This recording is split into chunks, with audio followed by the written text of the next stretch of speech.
And joining us now, speaking of Sunday, Congressman Mike Pence, chair of the House Republican Conference, who's, of course, leading the opposition to the health care vote on the House. Congressman, welcome. Thank you very much. Last-minute strategy. Do you think that Nancy Pelosi has the votes? Well, no, it's clear that the Democrat majority does not have the votes to pass the legislation on Sunday at this point. I know they're working hard and trying. We're hearing about more of these special deals. Now we hear about water in California. Yesterday, we heard about the Bismarck Bank deal that apparently is now being withdrawn. But so I'm sure the favor factory is in full tilt, but they're not there yet. And I think as thousands of Americans converge on the Capitol over this weekend, as millions of Americans continue to let their voice be heard, I still think that the bipartisan coalition of Republicans and some Democrats who think we can do better still have a chance to win this thing and to immediately start over with the kind of incremental step-by-step reforms that will lower the cost of health care. Was the CBO forecast a big setback for you in that it persuaded some moderates, at least, that the budget savings would be there down the road? Well, I'll tell you this, still waiting for a final CBO forecast, actually. I know the Democratic leadership said that the forecast was official. It obviously wasn't. It was a draft that CBO put out. Well, there's always a preliminary forecast, yeah, right? But, and then when they actually see the language, they put out the final. Look, I have one of two reactions to it. Look, everybody knows the doc fix is not in this.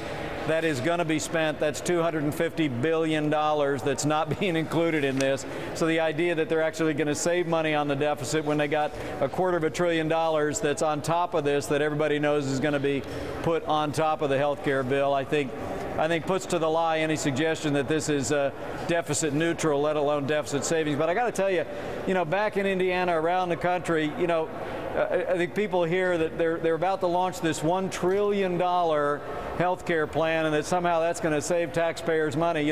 Only in Washington, D.C. can you spend $1 trillion and say you're going to actually save money for taxpayers. Well, of course, the argument is that by spending money and including more people in coverage, that you save money by spending less on emergency room care and other kinds of wasted money in the healthcare system. Right. Well, and the core of the argument is that they're going to raise taxes by hundreds of billions of dollars, and they're going to cut Medicare, particularly Medicare Advantage, and that's somehow going to help the budget. And look, I think truthfully, when the congressional budget people on Ways and Means gave their estimate in the 1960s about what Medicare would cost, it ended up costing 7 times that amount by 1990. I think most Americans look at this massive government takeover of health care and they realize that it's going to add to the deficit, add to the debt. It's going to cost much more than is being projected today. And I think they know we can do better. I really do believe that we can stop this bill because the American people know that there are better choices, like allowing people to purchase across state lines, passing malpractice reform, covering pre-existing conditions with the savings. Those are things that are fiscally responsible, that give the American consumer more power, bring more rationality to our court system in this country, and it is a far better choice than this massive, massive expansion of the federal government in Obamacare. Well, of course, the big boogeyman, as far as the White House is concerned, is the insurance industry. This was the president on the special interests. The only question left is this: are we going to let the special interests win once again?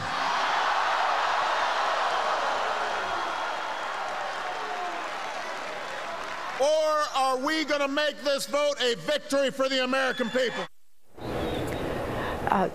The president was at George Mason today making his final argument, but doesn't he have a good political point in siding with so-called the American people against the insurance industry?